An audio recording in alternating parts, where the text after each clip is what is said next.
Hello, this is Dr. Grande. Welcome to my video on APA-style citations. The comprehensive source for information on APA style, of course, is the publication manual of the American Psychological Association, where you can find this information. Okay, so let's start at the introduction or literature review. So this is page 3. This is the beginning of the literature review. The first thing I want to show you here is the declaration of an acronym. Right? So this instrument, the Symptom Checklist 90 Revised, clearly you don't want to type that out every time, and it would be not efficient. It would not be an efficient way to write. Type this out every time. So you want to declare an acronym right away for this instrument, and of course the acronym for this instrument is SCL-90R. Now, there's also a citation that goes with this, Derogatus 1994. So what you want to do in this case is, in the same set of parentheses, declare your acronym, use a semicolon, then a space, and then put your citation. You do not want back-to-back parentheses in APA style. So moving down a few lines, we have here an example of multiple works published by the same authors in the same year. So Derogatus and Cleary had at least these two works, in this paper anyway, a 1977 work and then another 1977 work.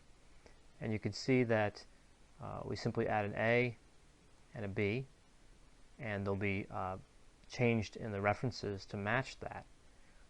So inside of these parentheses, you would start with A and move to B. If you had another citation, another reference you wanted to cite from Derogatus and Cleary, and say it was 1980, you would put that at the end. If you had another one from, say, 1973, you'd put that right after their name. So it'd be in year order. It'd be chronological, starting with the year, the furthest time ago, moving closer to the present. So here we have a couple lines down, multiple works cited in the same parentheses. They're listed alphabetically. So you can see BO, the first two letters, then BR, and all this is alphabetical. This is not chronological. And each citation is separated by a semicolon. So there are 1, 2, 3, 4, 5 separate works that support this sentence that are cited here. So I want to show you the first use of a three-author citation. So we have Derogatus, Lippmann, and Covey, 1973. And you can see in the first use of a three-author citation, and this is the same for 4 and 5 author citations as well, you list every author, and right before the ampersand, you have a comma. Then at the last author, you have a comma, and then the year. So these are distinct from 1 or 2 author citations, 2 author works, and the way they're cited. You see Derogatus 1992 is cited here initially, and it's cited the same way, and every other occasion it's used throughout the manuscript. One author works are cited the same way throughout the entire manuscript. Now, of course, you can still, this is parenthetical, you could still use it in text, but it would still just have Derogatus and the year. That's the only information you would need.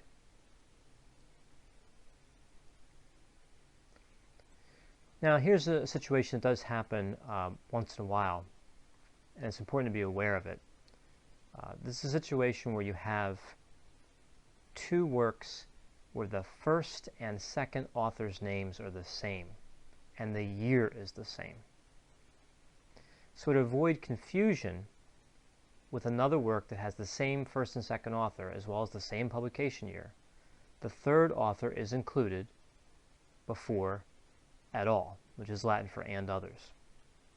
So you can see here, we have Schmitz and Hartkamp, and again here, Schmitz and Hartkamp. the first two authors. And there's another work, and I'm going to move down to the reference section to show you why this could be a problem, why I had to distinguish. These are the two references. You have Schmitz, Hartkamp, and then you have three other authors. That's a 5-author in the year 2000. Then you have Schmitz, Hartkamp, and 4 other authors. Right, so that's 6 total, and again the year 2000. So if I go with Schmitz et al. 2000, you will not know which work I'm citing. So it's extended out until you include a name that does differentiate the two. Now in this case, this third name is enough because we are citing the same work. We're citing it here. We're citing it here again. If it were the other work we wanted to cite in this case, the name Cruz would be here instead, because that is the third author.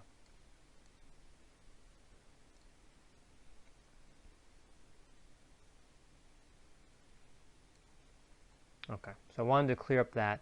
That happens actually fairly frequently when your paper is focused in on a very specific topic. Like this paper is focused in on the SCL90R, and there's only so many researchers that look at this, that look at this instrument, and their names are going to come up again and again. So it's not unusual to have this happen, although it's not really common. It does happen. So here we have the first use of a 5-author citation. Reclitus is the primary author in this, and you can see then there's 1, 2, 3, 4 more. So it's 5 authors. And then right here you can see the second use of this 5-author citation is simply Reclitus et al. Notice here there's no comma. There's no comma between the name of the author and et al. And then the year. So one thing I want to go back and show you quickly is in the example I was using to differentiate where the first and second author are the same, there is a comma after the author that distinguishes from the two works. There is a comma before the et al. There's a difference in the way you use punctuation for those two scenarios. So here we have 3 and 4 author works being cited for the second time. So let's take a look at their original citation, which would have been on page 3. You can see Router is one of them. That's 3 authors. Sear is another one. That's 4 authors. And actually, I believe the Gillis citation's down here. All right, so that's 3 authors. See, all of them change for the second time. You change the way you cite them to just et al. So it's Gillis et al. Again, no comma. Router et al. No comma.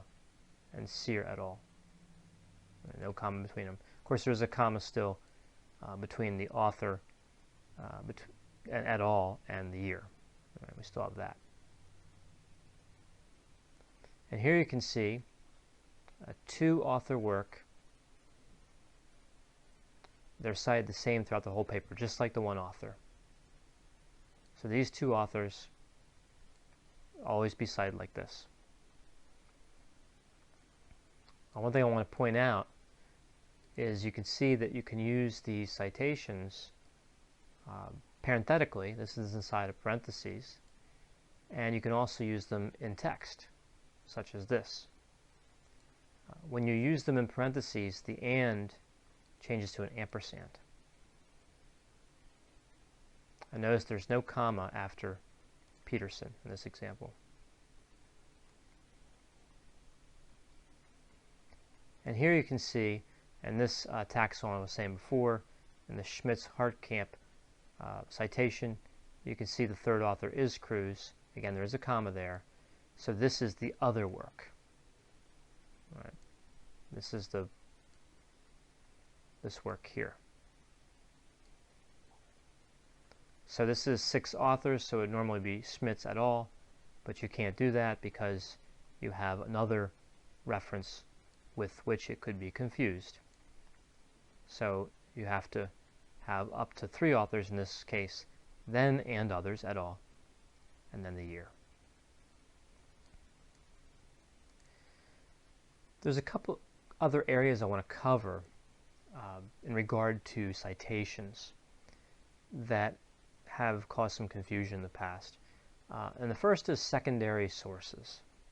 So what a secondary source is when you see a work that's cited in another paper and you can't get access to that work. It's somehow unavailable. Typically this would be for works which are fairly old, as anything recent is going to be an electronic database. But there are works that you cannot secure anymore. So we rely on secondary sources. So these are authors that did have access to the work, and they wrote about the work in their papers. Avoid secondary sources wherever possible. But when you have to use them, here's how you use them. First, list the secondary source in the reference list. In the text, when you're going to cite the primary source, refer to the primary source. Then you'll have the parenthesis as cited in, and then you'll have the secondary source, and you'll close the parentheses. So let me draw an example. If Miller is the primary source, so Miller is what you want to talk about in your sentence, in your paragraph, but you can't find Miller's work. But Miller was cited in Jones and Williams. Then the Jones and Williams reference would be in your reference section, and it would be Miller, and then as cited in Jones and Williams 2014. So this is what your citation for Miller would look like. Another situation I want to talk about is where you have 2 different primary authors with the same last name.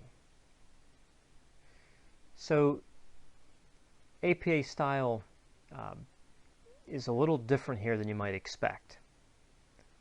Even if the years are different, include the first initials in all citations. So for example, if you had a T. Smith who published in 2001, and this is for primary authors only, not second or third or so on, just primary. And you had an R. Smith that published in 1994. Even though the years do distinguish the two, you don't actually need the first initial of the first initial of the first name. You don't need that, but APA style asks us to include that for clarity, in addition to, of course, including the year. So this breaks with the what you might expect, how you might expect APA style to read. You would actually have these 2 citations. And note, unlike in a reference, since this is a citation, the initial actually appears before. So the first initial of the first name appears before the last name. One final area I want to look at is page numbers. You might have noticed in the manuscript that I used in this video, there were no page numbers. And that's because in my writing style, I do not like to take direct quotes. I like to paraphrase whenever possible. However, sometimes the way the original author or authors developed the content, they wrote the content, the direct quote makes sense, because it's hard to find any better way to express the content than the way they expressed it. So when that's the case, and you do need to take a direct quote, a page number is required.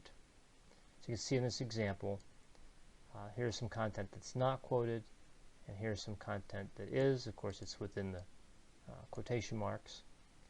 Then you have, in this case, a parenthetical citation, then a comma after the year, and then the letter P, a period, a space, and the page number. Of course, closed parentheses and a period. So this is a proper way to quote content from, for example, a scholarly article. Another way you could do it, in text way, would be to have the author, at the beginning, and then essentially the same material, and then at the end, after you end the quotes, you have a space, then you have the page number and a period. Either of these two methods is acceptable. Now you can quote material in this fashion up to 40 words. But once you hit 40 words, you need to use a block quote. And I recommend only using a block quote when there's really no other way to express what you want to convey to your reader. I would recommend using quotations sparingly, and even more so with block quotations. But here's how you set up a block quotation. So you'd usually set it off by a phrase like this: Grande et al. 2014 noted the following, notice the colon here, and double space, and then indent. So the whole block quotation is indented. And notice the block quotation does not have any quotation marks. This is 47 words. And you can see there's a period at the end of the quotation, then a space, and then the page numbers. In this case, the two P's represent multiple pages, and then you have a dash, or 13-14. So you have page numbers where this block quote was found, and notice there's no punctuation after that. So these different characteristics, like the way it's set off, the fact that it's indented, and the punctuation, let the reader know that this is a block quotation. I want to thank you for watching this video on APA style citations. As always, if you have any questions or concerns, feel free to contact me, and I'll be happy to assist you.